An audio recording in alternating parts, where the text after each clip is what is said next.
Welcome to Pride Professionals, the place where we talk to masters of their craft with Hofstra connections, and they share the essential elements that got them where they are now. Listen and learn from the best in their fields to gain insight on what it takes to be a pro. Today's guest is Peter Amante, here on Pride Professionals.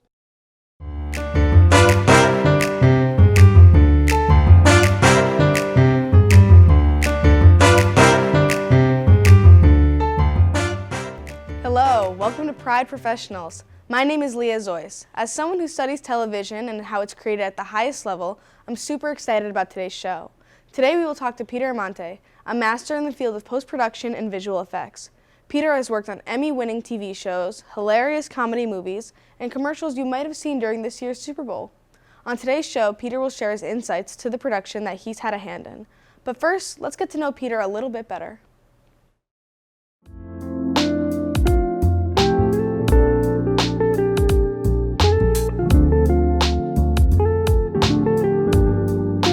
So being a flame artist, we do everything from green screen compositing to just fixing shots if something wasn't shot right. It's also being a conform artist, so typically we're the last people to work on a commercial before it goes to air. So once it leaves my desk, it's broadcast. Typically after a long day of work, just to decompress, it's just to get off screens. So one of the things I enjoy doing, it's a New York Times crossword puzzle. I just kind of get lost in it, and 45 minutes later, hopefully I'm done with it. There's a lot of hockey going on in the house. Two boys that play travel hockey, which takes up a lot of time, but it's a lot of fun, so that's great. I always enjoyed hockey. I never played hockey, but it's great seeing the kids on the ice. Having hobbies is great. It's just a great stress relief. I enjoy woodworking. I really just do a lot of odds and ends around the house, crown molding, space-boards, and whatnot. I have a small shop in the garage, which I use for woodworking.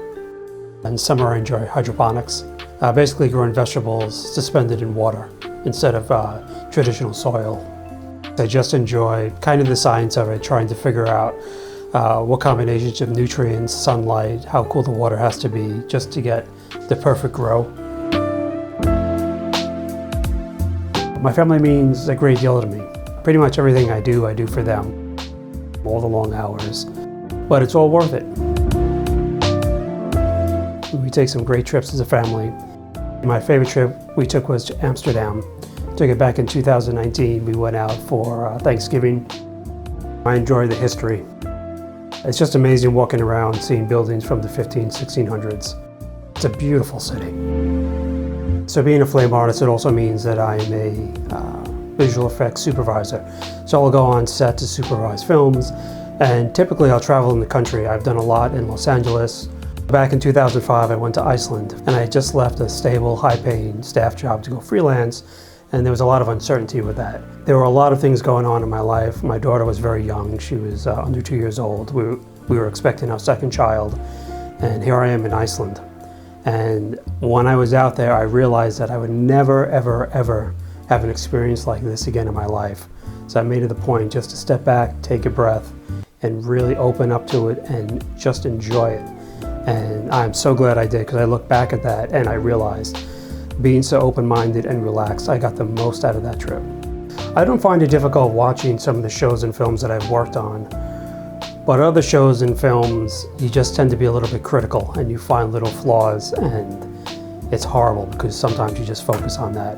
Being older now, you kind of look past it, but there are some things I just can't get past. New York City is just a great place. Just don't stay in your apartment, which I'm sure is about as big as a shoebox. Just get out there and walk around and explore. I pretty much enjoy everything about the city. I've walked all over downtown, from Penn Station all the way down to the Trade Center. And it's just great finding one destination, but there are so many different avenues, so many different streets to take to get there, and you always find something new.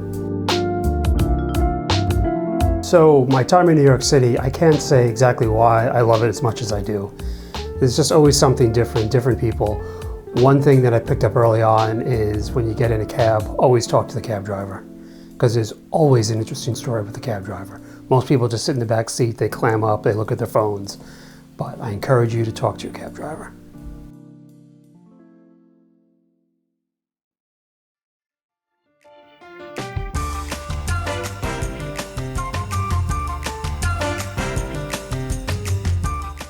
Welcome back to Pride Professionals. We're here with Peter Amante, a VFX artist based in the New York City area. Thank you for joining us. I know you went to Hofstra, so how does it feel to be back on campus? It feels great. School hasn't changed much, although I know it has, but this was a great school. Yeah. What college class had the most positive impact on your career, do you think? I can't name any one class, but I really enjoyed the production classes, coming up with ideas and concepts in previs, pre-production, and then bringing them into production was always great. And then going into post, whether it's editing or cleaning up shots and whatnot, it was just great. And can you tell us about the journey that you took to your current job now? So I started in 1995, and it was Professor Hildebrand that got me my first job in New York City. And it was a night job. I worked from 7 at night to 4 in the morning, and I was a night doubler. And it was here that I was first exposed to flame. And when I say I was exposed to flame, it meant that I was dusting monitors and cleaning up tables and whatnot. It was definitely the low man on the totem pole. And I was there for a little under a year, and then I went freelance, worked at an ad agency, and eventually wound up at another post-production house. And then it was 3 years after I graduated, I started at a company that would actually be my life. And it was another night job. But this time I was a night flame artist. So when you start on flame, you generally start at a night shift, and you're an apprentice. You work under a senior day artist. And within 6 months, I was brought on to a day shift, which was great. And I spent 6 years at that company, and then I went out to freelance. And I freelanced for a couple of years, and then 2009, I made the plunge and I bought my first flame. They were very expensive back then. I opened up a small company in New York City, and I partnered with an editorial house. And I was there with my shop. And I was there until 2019, about a year before COVID hit. I pulled out and I went remote, and I've been remote ever since. Do you prefer remote? Is it easier? It's easier, but I miss the interaction with people. Zoom calls can only take you so far. Yeah, I agree. So what's your favorite part about working in the post-production industry? It's just very creative. The people are great. And it's always something new, especially with commercial work. Commercials will come in, and they'll last maybe 2 or 3 weeks. When you work on a film, they could last months, and that can be a little repetitive. But commercial work is always something new. Yeah. Well, speaking of commercials, which you mainly work on, how has social media changed what you do? There's a lot more now with social media. There are some commercials that will only be broadcast for social media. But then there are also spots that we'll do for broadcast that we'll have to reformat for social media platforms. Okay, interesting. And so what was your favorite project that you've worked on? I can't say that I have one favorite project, but I like the projects where I'm involved in pre-production through production. Nice. It's great to see the ideas and then the start of the project, and then you follow all the way through to the end. Do you have any examples of any projects that you did that for? Actually, the Perrier spot that we're going to see in a little bit. I was involved in pre-production, and I was there on the shoot as well. Cool. And what projects are you working on currently? Right now I'm working on a couple of spots for CVS. Another one is for Nestle with Natural Bliss. Yeah. Cool. And what advice would you give to a college student interested in the media production industry? You generally start out small, but if you do it with a smile, you'll move along at a good clip. Nice. That sounds very rewarding and exciting. So now let's take a look at Peter and his element. When we come back, we'll have a live explanation of flame and see how Peter transforms raw footage into a finished masterpiece.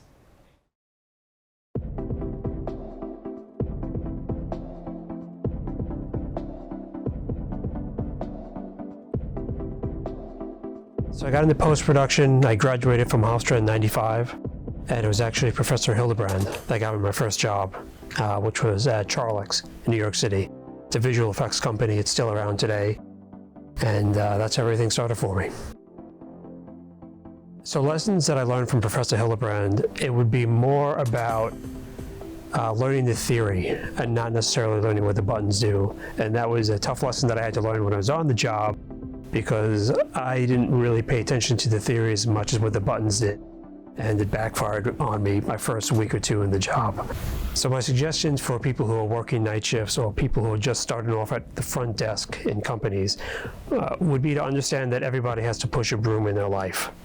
And if you push your broom well, and if you do a good job, you do it with a smile, and you ask to do more and more, a smart business owner will see that you've got the moxie to make it, and they'll move you up. So typically when a job comes in, there's pre-production, there's post, and then there's post-production. So I'm in the post-production end of it. But on some of the larger jobs, they'll bring me into the pre-production to help advise them on how to shoot some of the commercials, some of the shots for their visual effects. And then during post, sometimes they would like to have me on set as a visual effects supervisor. So I'll go on set and I'll work with the director. Director, they always know what they're doing and they've got the whole crew there, but sometimes something just doesn't line up the way that they would like it to.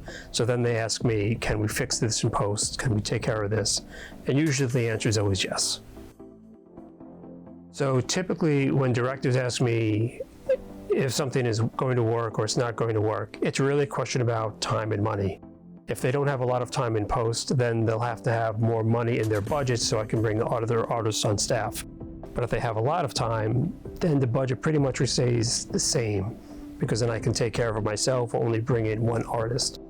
But typically, I prefer that the director focus more on getting the talent to do the performance that they really would like to have, because it's very difficult to fix that talent's performance in post.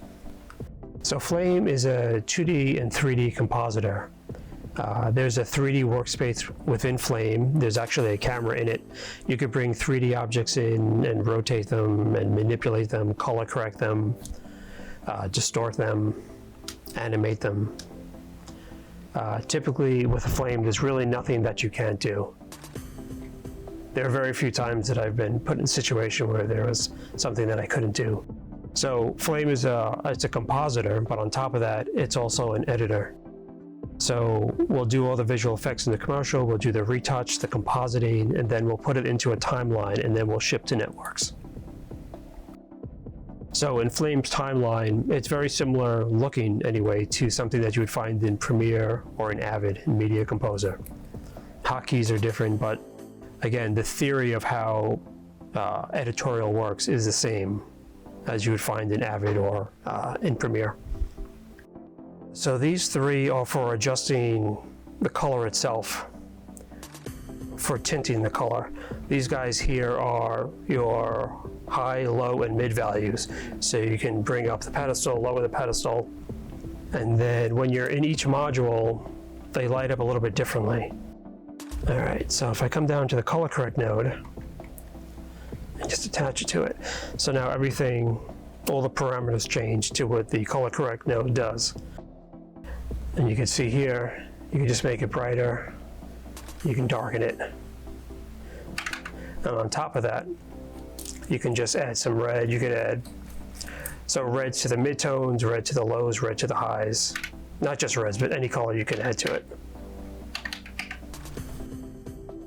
The neat thing about Flame is, and actually all software does it now, you have your shadows, midtones, and highlights, and you can go in and on just the highlights, you can alter the gamma, gain, offset, and contrast. And you can do that on the midtones, on the master, and on the shadows. And the nice thing about this, you could also just put two hands on it instead of one hand just using a slider.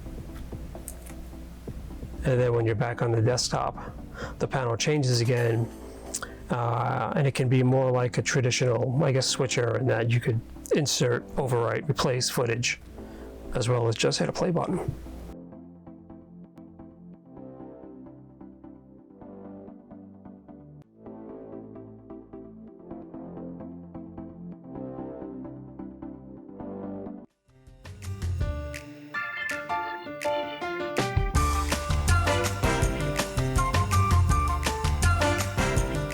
I'm back with VFX artist Peter Monte, and on this monitor here, we have an example of what Peter does for commercials you see on live television. Peter, can you walk us through how you built this commercial? So this was for Perrier, and this was back in 2019, 2020, and it was maybe 3 or 4 weeks before the COVID lockdown happened. So we filmed this in South Africa. We were in Cape Town, And what's unique about this scene is that it was never meant to be a green screen. Every production always has a little hiccup, and this is one of the reasons you have a VFX supervisor on board for this. This was supposed to be shot in situ on top of a rooftop overlooking city of Cape Town. However, at Cape Town, they have rolling blackouts. They call them power shedding. And when we were getting ready to shoot, everything was set up, we're ready to go. The lights went out, and the entire block behind us, so that whole part of the city went dark.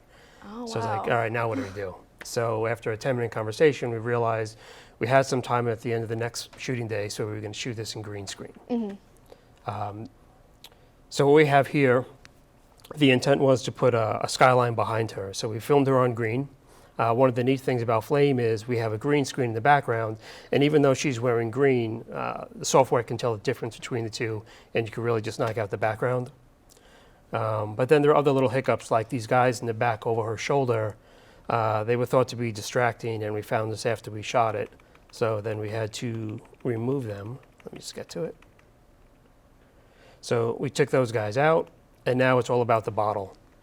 So with some color correction, adding the screw top to the bottle, and now we're working on the background. So you go through various stages of composite where we're trying to make this look like golden hour, which we wanted to capture the night before. Yeah. Moving forward, then we take the bottle and we put refractions in it so that we can get this city as if we actually shot it on set. So everything wraps into the bottle, give it some nice highlights. And now we're back to the bottle, lowering the water level. These bubbles are actually added in Flame. Flame has a particle system. Wow.